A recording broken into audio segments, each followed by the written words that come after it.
Bem-vindos ao Observatório da Imprensa. Este capacete de uso obrigatório e este cenário naval nos remetem ao tema do programa que comemora os 14 anos do Observatório da Imprensa. O pré-sal, uma área do nosso litoral que começa no Espírito Santo e vai a Santa Catarina, é uma das maiores promessas de prosperidade do país, uma das maiores jazidas de petróleo já encontradas no mundo. O fato do pré-sal estar muito próximo do local onde estão instalados os maiores grupos de comunicação do país não garante que a população local vai ser devidamente informada, porque a grande imprensa precisa de uma pequena imprensa que ela, sim, pode ser a fiscal e a sentinela da sustentabilidade. E uma pequena imprensa local precisa ser reflexo de uma economia ativa, movimentada, sem interesses espúrios, forçando o noticiário para um lado ou para o outro. Para esta edição do 14º aniversário, a equipe do Observatório da Imprensa percorreu ao longo de 3 meses, quase 3.000 quilômetros, visitou 4 cidades, fez 17 entrevistas para mostrar que a sentinela da sustentabilidade do projeto do pré-sal e de outros polos de desenvolvimento futuros será sempre uma grande pequena imprensa ágil, livre e, sobretudo, independente.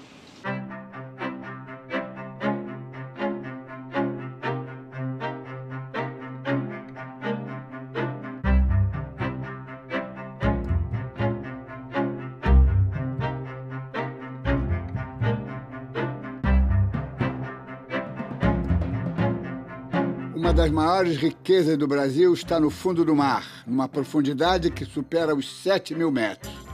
É a chamada camada do pré-sal, que se estende por uma faixa ao longo de 800 quilômetros entre os estados do Espírito Santo e Santa Catarina.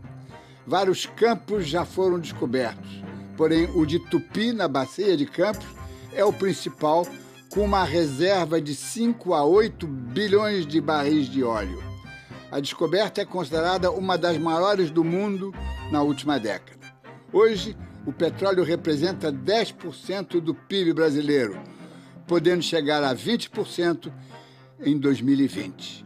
Mas esse crescimento econômico não é acompanhado por um desenvolvimento sustentável. Se a gente pensar só em crescimento do PIB desses municípios, em dinheiro estritamente, é garantido que elas vão ter uma aceleração nos próximos anos muito grande.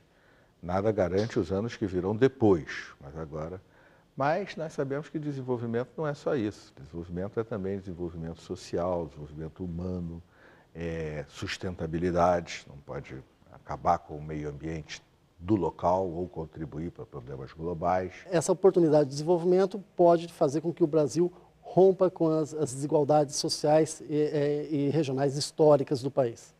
Agora, claro que a experiência tem mostrado que a divisão igualitária dos recursos não é adequada. A pulverização dos recursos para os municípios necessariamente leva à corrupção, a um recurso que vai para o ralo, porque os municípios não têm capacidade institucional para o planejamento das ações, a malversação desses recursos públicos, a construção de obras faraônicas.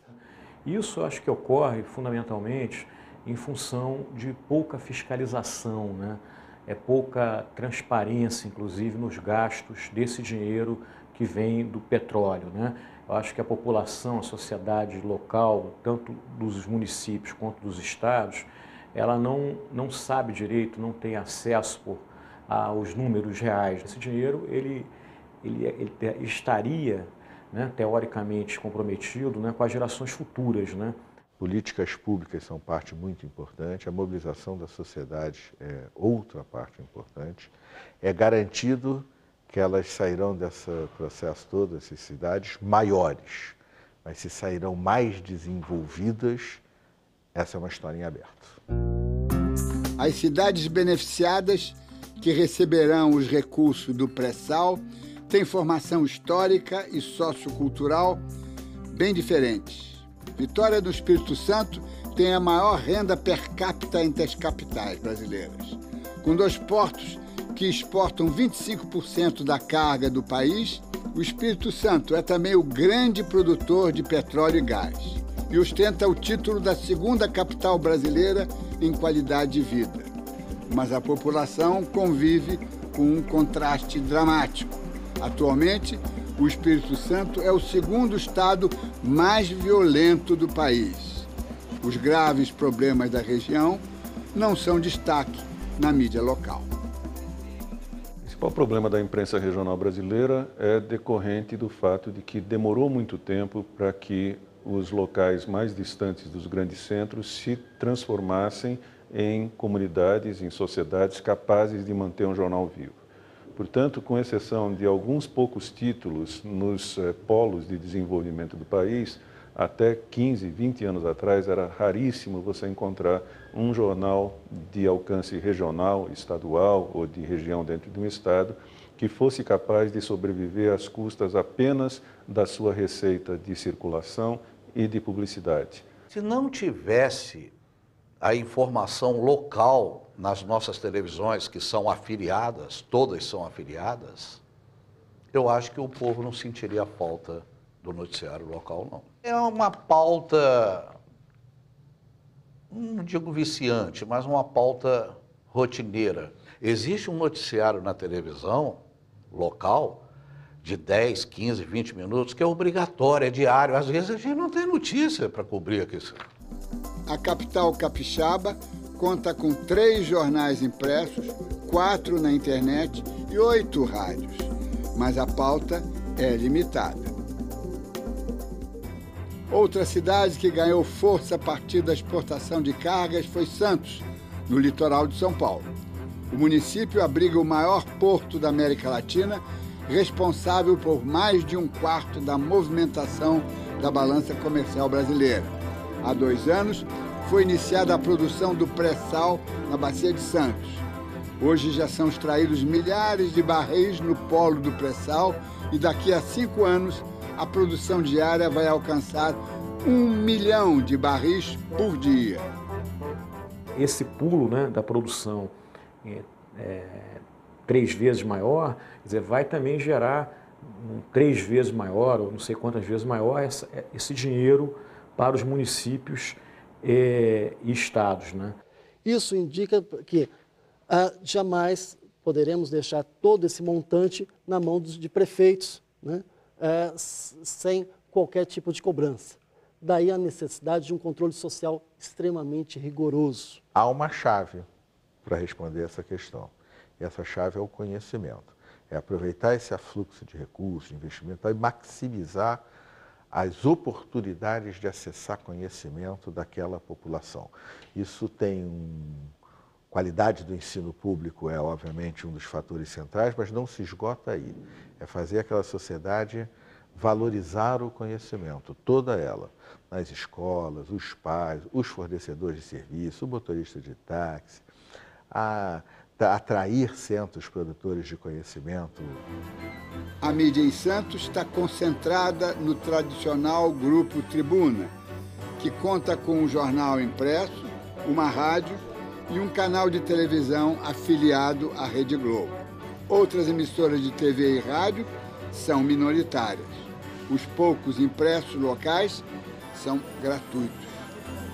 O jornal ele se viabiliza financeiramente através da publicidade, já que ele é distribuído gratuitamente. Então, a mídia impressa é um negócio muito caro e difícil de se viabilizar financeiramente. Não só a mídia regional, mas até como as mídias nacionais, né? A cidade de Campos, que ganhou importância com a atividade agrícola baseada na indústria açucareira, se modificou na década de 70, quando foi descoberto petróleo na plataforma continental. Hoje, sua bacia é responsável por 80% da produção de gás natural do país. Campos é uma cidade que ultimamente fervilhou nesse aspecto político. Cai prefeito, sai prefeito, vem outro, caça. Então, nós atravessamos um período muito conturbado e até prejudicial à própria comunidade. A principal cidade do Norte Fluminense sempre teve forte tradição na imprensa. Por lá circulou o Monitor Campista, a terceira publicação mais antiga do país, que durou 175 anos. Segundo os Diários Associados, grupo que controlava o jornal, o fechamento foi causado por questões econômicas. E as razões da morte dele são difíceis de explicar, certamente passam aí por questões que dizem respeito à própria morte do jornalismo impresso, ou pelo menos no que diz respeito a uma crise que passa esse tipo de jornalismo, mas também por questões locais, né, que diz respeito a interesses contrariados, seja de mercado, ou seja, interesses políticos, porque o Monitor Campista era um jornal que conseguia se colocar de modo um pouco mais digno, digamos assim, com relação às tensões políticas locais. Houve manifestação na porta do jornal, houve, enfim, uma ou outra voz se rebelando contra essa perda, que não é só uma perda para o jornalismo, é uma perda histórica, uma perda cultural, né? Mas, enfim, não foi muito além que isso, né? Numa cidade com um orçamento de 2 bilhões de reais, né? Numa região que se diz promissora em termos empresariais, econômicos e tal, esse jornal não pareceu fazer falta a uma sociedade dessa. Hoje, parte da população campista não vê a imprensa como uma instituição relevante. A gente tem uma imprensa aqui muito polarizada, né? Eu acho que isso é muito comum na imprensa regional, onde os veículos de comunicação meio que se comportam como correias de transmissão das disputas políticas locais, que às vezes a gente identifica de forma mais assodada questões financeiras ligadas ao falecimento dos jornais, mas a gente também não tem tido uma sociedade que cobre a sobrevida desses jornais. Não é só dinheiro que faz jornalismo, é a vontade da sociedade em manter as suas instituições e manter também o jornalismo no papel que a gente entende que ele deve ser desempenhado. E nesta crise da imprensa em Campos, o comportamento dos próprios jornalistas foi um ingrediente muito importante. A imprensa regional, por ela ter essa característica de estar mergulhada ali muito próxima num determinado universo, parte do que parece ser o seu processo de construção de legitimidade é meio que responder a questões pontuais, locais, de disputas, de interesses, que muitas vezes não são de interesses jornalísticos. Macaé vive hoje o boom da exploração do petróleo e dos recursos dos royalties. A economia da cidade aumentou 600% nos últimos 10 anos. Por conta do crescimento acelerado, a população triplicou, com gente vindo de todas as partes do Brasil e do mundo. Com isso, 10% da população que vive em Macaé é de estrangeiros. Macaé é uma cidade que em 1970 era uma cidade que era considerada uma aldeia de pescadores praticamente. Cidade de 35 até 40 mil habitantes no máximo. Aí veio Petrobras, a cidade cresceu, mas a cidade não tinha royalties. A cidade não tinha royalties. Depois com a Lei Geral do Royalties, isso foi nos anos 90 somente, Macaé passou a ter um vulto muito grande financeiro. A imprensa em Macaé é pulverizada com 3 diários impressos, blogs, portais e rádios. A mídia reflete a diversidade dos que moram ou apenas trabalham por lá. Enquanto a parcela mais rica da população, formada por profissionais de grandes empresas, prefere os jornais do Rio de Janeiro e de São Paulo, os mais pobres não demonstram interesse pela imprensa escrita. Apesar da economia em alta, a cidade não investiu em desenvolvimento humano. Macaé está com um orçamento de quase 2 bilhões de reais por ano, mas a mentalidade de Macaé ainda está em 1970, antes viu o petróleo. Esse é o problema. E isso que causou todo esse problema social, por isso que hoje a gente vê uma classe política extremamente enriquecida, Por isso que você vê uma imprensa sem credibilidade. A concentração de renda no município propiciou a formação de grandes grupos políticos e empresariais, situação que afetou diretamente a imprensa. Existiam grupos de imprensa na época que também eram jornais pequenos, provincianos, que se tornaram conglomerados. Essa concentração de poder, essa concentração de dinheiro na mão desses políticos fez com que a imprensa se tornasse viciada, porque tudo passou a girar em torno do dinheiro. A imprensa de Macaé hoje é uma imprensa que a gente não pode confiar. Eu falo isso como jornalista, o que me dá uma tristeza muito grande. Ver jornais, rádios, blogs, páginas em redes sociais, pessoas autoproclamadas jornalistas e até jornalistas mesmo, com um certo nome e tradição na região, se venderem, se corromperem e inventarem mentira, pessoalizarem processos políticos, adjetivarem matérias. São Sebastião, no litoral sul de São Paulo, tem a economia sustentada pela Petrobras. Através do terminal da empresa, passam 60% do petróleo destinado às refinarias. O porto de carga da cidade também ajuda a fomentar o crescimento da região. A imprensa, ao contrário, tem dificuldades para se manter. O litoral norte, que fica a pouco mais de 1 hora de São Paulo, é um deserto de ideias e de competências. Eu tive uma repórter em Caraguatatuba, que era pós-graduada pela Universidade de Taubaté e era absolutamente analfabeta. Esse é um exemplo clássico do que a gente tinha lá, né? Então o jornal é um puxa-saquismo deslavado, muito pouco interessado realmente no bem-estar da população local, muito pouco consistente, mal escrito, texto ruim, né? O conteúdo é de má qualidade.